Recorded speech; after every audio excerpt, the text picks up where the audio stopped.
The purpose of spatial anchors is to lock virtual content into the real world. Place an object, close the app, even take off the headset, and when you come back, it's still there. That reliability makes experiences feel seamless. But to achieve it, you need to understand how anchors work. First, spatial anchors aren't based on GPS. They use Meta's visual positioning system, aligning to what the headset sees, like edges, corners, and even textures. An anchor placed in a location without distinctive features, like a blank wall or identical rooms, can't hold its place. With that in mind, give users some guidance for setting up their space.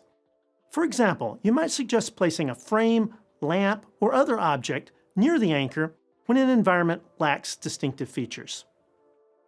Next, each anchor is accurate within about 3 meters. Any further than 3 meters, and virtual objects might drift. Placing several anchors around the room will help keep objects stable.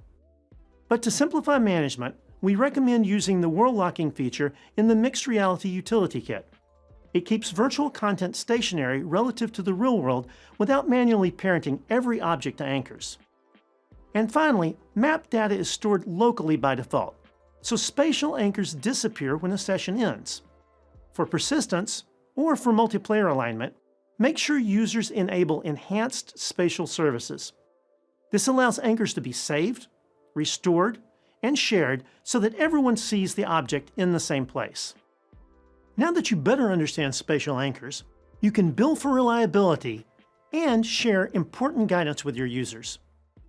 Do that, and anchors turn code into presence, making virtual objects feel as real as the room itself.